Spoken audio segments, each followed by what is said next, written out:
Hello, everyone. My name is Aymeric Larrue. I'm currently head of data science for Nationwide Building Society.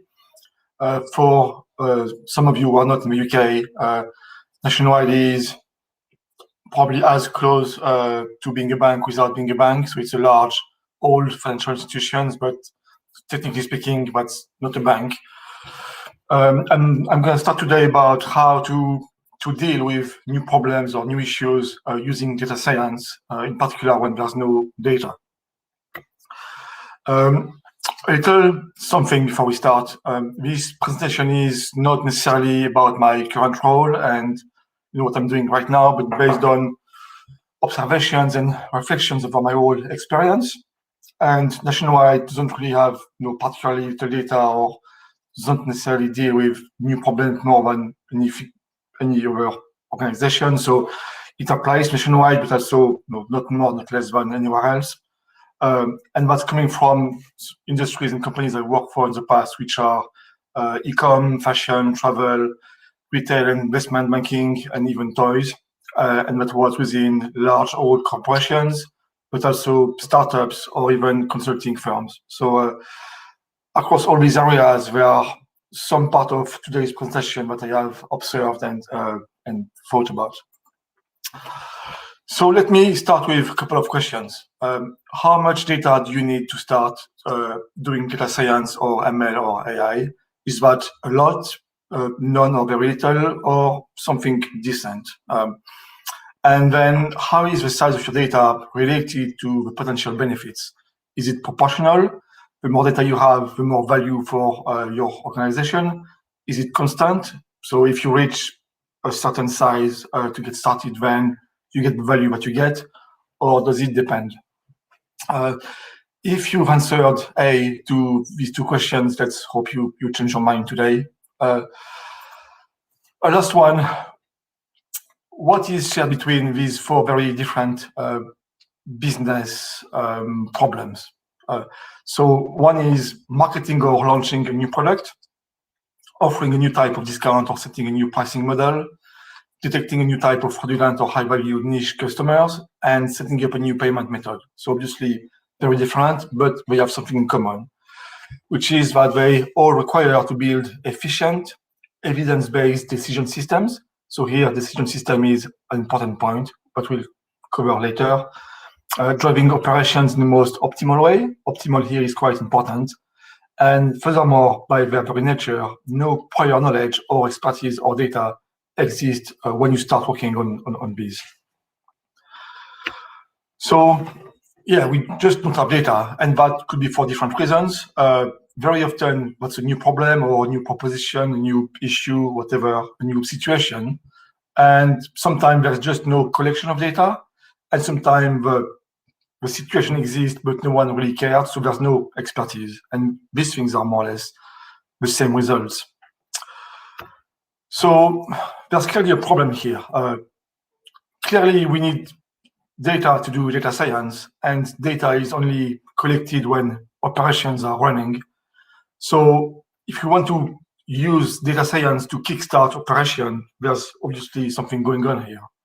The traditional paradigm of machine learning and data science is to learn from historical data. So what do we do when there's no historical data?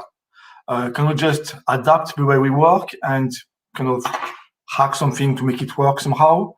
Does that mean we have to wait?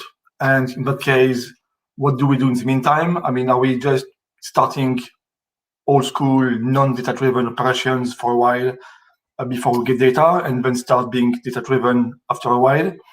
And when we are waiting, are we sure that the data we have collected in the first phase will be ready to be used by data scientists? So are we kind of thinking long-term?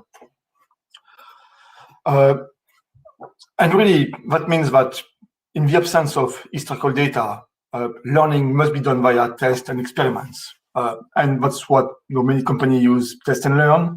I prefer to call it, in that case, experiment and acquire data, but that's just the same. For organizations, learning means essentially building formal and informal expertise. Informal is well, all the people-related stuff, so know-how, expertise, soft skills, secret sauce, shared system of knowledge, beliefs and assumptions, all of that stuff that make a company behave like it does. But you also have formal expertise, which is evidence, documents, records, reports, table, all of that, which I think is very, very close to just data. And that's expertise that you can, that's solid, that's formal, that you can record, communicate, build on it. And yeah, that's, for me, that's just data, really. So what is there to learn anyway? If you think about how teams or companies or even yourself operate, most of what you do is to take some kind of decisions, leading to some kind of actions and eventually resulting in some kind of outcome. That applies almost everywhere. So if you want to make this thing working, this process working for a new problem, what must be learned are the intrinsic parameters of this process of decision, action, outcome. So this is a very generic thing. You start from information, you take a decision leading to action and then outcome. I've put here 2 examples for first, new product marketing. So you must start with customer segments. You decide to build a target audience based on that. You run your campaign and that leads to sales or not. You might want to tackle non-compliant customers. You start with logs. You then detect non-compliant behavior and create a list. Then you process that list and check, verify, block, do whatever you need to do. And that leads to a flag, a complaint, or whatever. So in that case, the most important part is really the last one, the outcome, which is what you don't have when you get started. And this is because where the first 3, information, decision, action, actually are confronted to the real world. So you can kind of take a decision and do something based on what you think is reasonable and some prior assumptions or whatever. But until you've tried that and actually done these actions and observe the outcome, then it's all assumptions and nothing else. It's not data-driven at all. The outcome is actually what we call the target variable, which is basically what's needed to do any kind of machine learning or data science. So this is by far the most important thing. Like whatever you do before, how does it convert into outcome? Therefore, a little bit of pause here. Almost every time the data we have and what we use to build models is the result of such process of decision, action, and outcome. So not just a measure of some objective phenomenon, but something to be aware of that the data you have is a product of some decisions that have been somehow implicitly or explicitly taken before. So it's not like just a random sample. So it means that if you think about that, in order to create a data set later that will be useful at some point for data science, you need to think about your early actions and decisions to enable this data set to be very useful. In other words, when you start dealing with your new problem or your new situation, you must think about how, from a data perspective, you can maximize your learning. How to optimize your learning is what people normally do, which is to start with the no-brainer cases or the low-hanging fruits, whatever name you call that.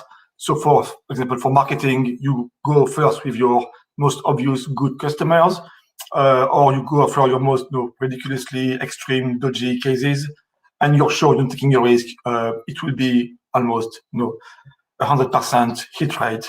So you're happy you get results. But actually, mathematically speaking, you can even prove that learning is maximized when you are 50% wrong. This curve here is the amount of information contained in binary target variable as defined by Shannon's information theory. And you can see that's maximized for 0.5, which is, as I said, you gather the most information from an almost theoretical point of view when you are wrong half of the time. But of course, people still do target the low-hanging fruits first with apparently good reasons. And of course, because it yields results, and result is all we care about, right? Well, that's a little bit short-sighted because, of course, yeah, in the short term, but in the long term, probably not. In many cases, the obvious cases that you find first is only the tip of the iceberg. So thinking about a new product, you will probably find a small number of people who are passionate about it, and they will be probably easy to find. But do you really want to only target these customers, or do you want to maybe look at the 80% of your customer base who might be interested about your product, might buy it in the future, but are not so easy to find because they're not so obviously passionate about it? Furthermore, if you only care about the most obvious first to start with, when you have kind of gone through all these cases, what do you do next? You're not more advanced than when you started. So do you just accept that? Do you just say, oh, I just care about my 1% and that's it? That's all the growth I'm looking after? It's a bit short-sighted. So really, targeting points where there is a high level of uncertainty leads to improved results later. So in a way, it's all about investing in the future, and that's accepting to get worse results now in order to learn and get better later and maximizing the overall long-term outcome. So maybe your initial outcome will be not so great compared to if you do some kind of non-data-driven, reasonable strategy. But because you learn, all these negatives means that you are learning, and all this learning means in the long run, you will achieve a lot more outcome or positive results. Which leads us to a very almost classical concept, which is the exploitation trade-off, which is a central concept of reinforcement learning, which is currently one of the hottest fields in AI, and also multi-arm bandits, which is one of the ways that reinforcement learning is applied to business. And that's just saying that you can maximize the total outcome of your process by finding the right balance between exploration, which is learning, accepting suboptimal outcomes to acquire data, and exploitation, which is taking the best current decision. If you do too much of any of these, then that's suboptimal. If you do too much exploration, that means at some stage, you know enough to know what's the best decision to take, but still you explore decisions that you shouldn't explore. If you only do exploitation, then that means you're very likely to take your current decision, but you miss something that that could have been better, but that you don't know yet. So it's just about balancing these two things. And of course, models and algorithms and even the latest research can help find and adapt this balance. So there's plenty of techniques to help data science deal with that. So in summary, even when there is no data available to start with, being data-driven and using data science techniques and data experts can lead to overall greater mid to long-term outcomes. It's all about this timepiece, like long-term versus short-term. And it does that by finding the right balance between running tests to gather data and building useful knowledge, and using what we know to start collecting outcomes. I accept this was a bit abstract, so let me run you through a use case that happened nationwide. Unfortunately, I can't disclose exactly what this is, but it should be okay to understand. So our goal was to find a target and a group of a known size of customers, which had a particularly high stakes in terms of commercial value and risk. And it was based on a behavior that was never really observed before and for which there was no data whatsoever. Everybody was a bit puzzled by that, but it only took us a few weeks to find out the actual size of this group was 5 times what any kind of analysis had estimated before, which was a first big win. And after a couple of months, we had a running model with high performance, a large set of new and relevant features, and an analysis of flagged individuals that were used for multiple operational purposes. So overall, it worked well. And it did work well because right at the beginning, we were able to build a feedback loop where data scientists and SMEs could run experiments and obtain results. So data scientists would create a set of cases corresponding to an experiment they want to run, an hypothesis they want to test, and here we would aim at a significant proportion of negatives and positives. So aiming to learn more than to find anything particularly valuable. And then these cases were sent to the SMEs that would validate and comment. Based on that feedback, data scientists would learn from that and test and design new features, and then design a new audience and back and forth. So in the first phase, we did that. We gathered close to 3,000 points and built a feature set that was, let's say, good enough. We were happy with. So we were able to train first very early machine learning-based classification model, and we used that to, let's say, approach learning in a more quantitative way because we could by using the model. So we started a secondary learning phase where the model was used to do exactly that. So first of all, we could define high uncertainties area by using where the model predicts a close to 0.5 probability. So where the model is not sure, but tells us this is where we don't have enough data, this is where we don't have enough information. So let's probe in that area. We could also run feature analysis to refine the feature set we had. We could also revalidate cases where the model and SME's output varies to track discrepancies and inconsistencies. So, in that case, the model predicts with very high probability a positive, but still our data says negative. Why is that? And by doing this kind of analysis, we could understand more of the problem. And eventually, we could also provide a probabilistic estimation of the total number, which was quite important for the business as well. Later on, we entered the phase of pre-deployment, which is where things got serious and operations started based on business strategy and priorities. And even then, that was a test and learn again, because the whole business process, how like the operations had to be, it was new as well, by definition. So it had to be validated and improved. So even that part was part of a test and learn exercise. From a data perspective, more experiments were run and data was acquired. And as we were preparing to build the final production system, we designed a built-in feedback loop. And that's just us saying that we want, even when things are mature and we run things on the long term, we want to allow for this constant learning and revelation of our data and our knowledge, which is a way to adapt to future new things, really. And with that, I'll end with a couple of insights. So in practice, start by convincing your stakeholders for real. Everybody agrees in these principles and understand the idea of learning and all of that, short-term, long-term benefits. But when you ask a stakeholder to actually run a suboptimal operation, so maybe the KPI will get down for some time, maybe a week, maybe a month, it's another story, because of course nobody wants to run suboptimal operations and have KPIs going down. And be sure that when they do, which is what will almost surely happen at the beginning, they will blame you for the expected results. But this is expected and just part of a process that will lead to greater outcome in the future. So you should be optimistic and confident this is the right choice.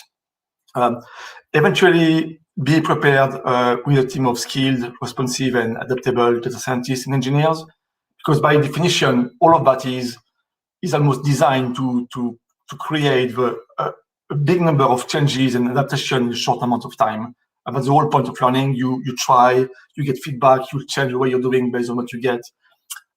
So it requires a certain set of skills and people to be comfortable with changing directions all the time, which is something which is not, a bit rare sometimes to find in individuals. And with that, that's it for me. Thank you very much. And if you have similar stories with successes or failures, please share with me. I'm always glad to get more examples of these kind of things.